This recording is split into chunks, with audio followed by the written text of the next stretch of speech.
شخص کہتا ہے کہ ٹھیک ہے اور بتائیے کیا حال ہے نا، میں آپ کی سنوں گا، بس تھوڑی سی توجہ کی حاجت ہوتی ہے اور ہمارے گھر کی بیٹیاں غیروں کی طرف مائل ہو جاتی ہیں. تو بہرحال ہمیں اپنا اخلاق نہایت اعلیٰ رکھنا چاہیے ہے نا. اور اللہ کے نبی علیہ السلام نے فرمایا کہ جو بڑوں کا ادب نہیں کرتا اور چھوٹوں پر شفقت اور مہربانی نہیں کرتا وہ ہم مسلمانوں میں سے نہیں. سیدھا سمپل سا فارمولا. گھر کے سارے بڑے چھوٹوں پہ مہربانی کریں اور گھر کے سارے چھوٹے بڑوں کا ادب کریں اور بلکہ معاشرے کے میں ایسا نظام قائم ہو جائے تو سارے مسائل ہی حل ہو جائیں ہے نا. اور اس کی شروعات ہمیں اپنے گھر سے کرنی چاہیے کہ فرمایا حضرت عائشہ نے کہ تم میں اخلاق میں بہتر وہ ہے جو اپنے گھر والوں کے ساتھ اچھا ہے. دوستوں سے تو سب ہنسی مذاق کر لیتے ہیں ہے نا، باہر والوں کے ساتھ تو سب اچھے سے ہنس مسکرا کے بات کر لیتے ہیں. سوال یہ ہے آپ اپنے گھر میں اپنے بیوی بچوں کے ساتھ کیسا رویہ رکھتے ہیں، اپنی بہنوں سے کس طرح سے رابطے رکھتے ہیں.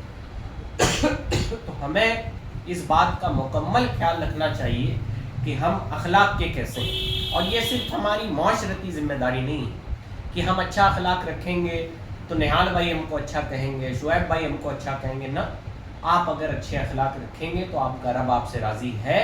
اور برے اخلاق والوں کے بارے میں کہا گیا کہ بد اخلاق جنت میں نہیں جاتے ہے نا. یعنی یہ ہماری دینی اور شرعی ذمہ داری ہے کہ ہم اپنے اخلاق کو درست رکھیں. اور جھوٹ، غیبت، چغلی، یہ ساری چیزیں اخلاق میں شامل ہے کہ جب کوئی آپ کو جھوٹ کی طرف دعوت دیتا ہے تو آپ اس کے ساتھ کیسا سلوک کرتے ہیں. کوئی آپ سے غیبت کرتا ہے تو آپ اس کے ساتھ کیسا سلوک کرتے ہیں. کوئی رشتہ توڑتا ہے تو آپ اس کے ساتھ کیسا سلوک کرتے ہیں. آج تو ہم کہتے ہیں نا بڑے طور سے کہ کوئی ہم سے 1 قدم پیچھے جائے تو ہم اس سے 10 قدم پیچھے چلے جائیں ہے نا. تو اللہ کے نبی علیہ السلام نے فرمایا جو رشتے کاٹے تم اس سے رشتے جوڑو ہے نا. اور نبی کی محفل میں ایک بار ایک شخص بیٹھا تھا تو اللہ کے نبی نے فرمایا رشتے کاٹنے والے ہماری محفل سے اٹھ جائیں. تو وہ شخص ڈر کے مارے کھڑا ہوا اور دوڑ کے اپنی خالہ کے پاس گیا. اور خالہ کے پاس جانے کے بعد اس نے اپنی خالہ سے معافی تلافی کی اور واپس آ گیا. اللہ کے نبی علیہ السلام نے فرمایا جس محفل میں رشتے توڑنے والے موجود ہوتے ہیں اللہ تعالیٰ اس محفل کی دعائیں قبول نہیں کرتا. اب آپ سوچیں جس گھر میں ایسے معاملات موجود ہوں وہاں کیا سے کیا نہیں ہو. اور فرمایا گیا جو صلح میں پہل کرتا ہے اللہ اسے پہلے جنت میں داخل فرماتا ہے.